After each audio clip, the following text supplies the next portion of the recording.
Introduction The Handshake. It was only a simple handshake, a small token of gratitude, but simple things rarely stay simple with me. I became obsessed with it. For weeks I thought about it, probed its significance. Why did it feel like more than a handshake?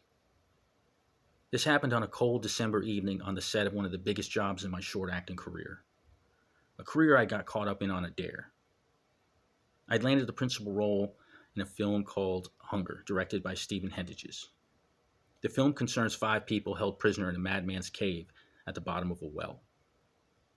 In the scene we were working that day, my character, Alex, was having a conversation with Grant, portrayed by Lyndon Ashby.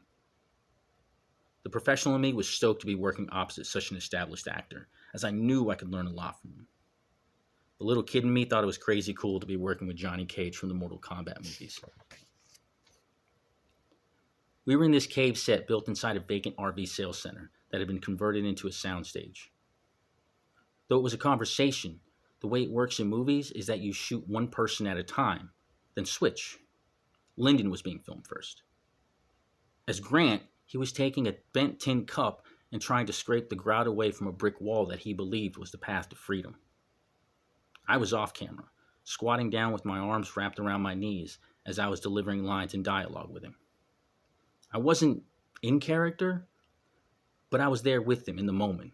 I was listening and replying to him simply and truthfully. I'd been frustrated that day, wrestling with what I call a hiccup, which is when I had trouble switching from regular mode to acting mode mid-performance. For the moment, though, I put that problem aside to help Lyndon do his scene. The director yelled, "Cut!" And right away, Lyndon reached over to me, shook my hand, and thanked me. I didn't know how to explain it, but I knew it wasn't a regular handshake. Not for me, anyway. Something in the fluid transition from his role to himself.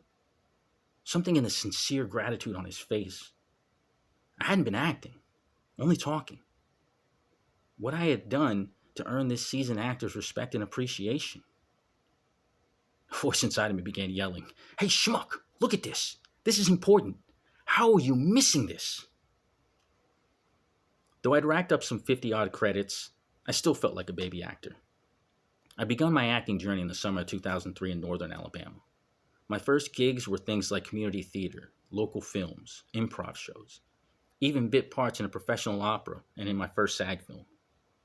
In the summer of 2005, I moved to New York City and took a master class with the Labyrinth Theater Company based out of the New York Public Theater. I later wrote, performed, and fully produced my play 2 Tablespoons of Crazy in Midtown Manhattan. That effort got me the audition for Hunger in 2007. I knew a few things by then, sure, but this handshake told me there was something important I hadn't yet discovered. After beating myself up for not paying close enough attention in the moment, I devoted a long time to unlocking the lesson that I was certain lay hidden there. I engaged a number of my internal mechanisms in dissecting every aspect of that mundane event. 2 of the oldest and most prominent mechanisms are what I refer to as my suits and bubbles. My suits are essentially avatars of myself that I use to mentally navigate specific emotionally charged circumstances. My bubbles are environments I create in my mind, similar to the holodeck in the Star Trek universe. They can be any place, at any time, under any circumstances. They offer me a space to let my suits act out different scenarios, like training exercises. I ran the scene again and again in a bubble that looked like this film set. Different suits took turn in mine or Lyndon's roles as I tried to analyze what exactly I had done and how he must have felt. I pored over my acting books for some overlooked term or concept. When I saw my acting friends, I tried to pull information from them indirectly by asking questions I hoped would lead to their own handshake stories.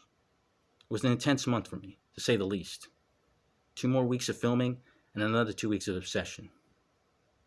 But I kept coming up with nothing. Until I didn't.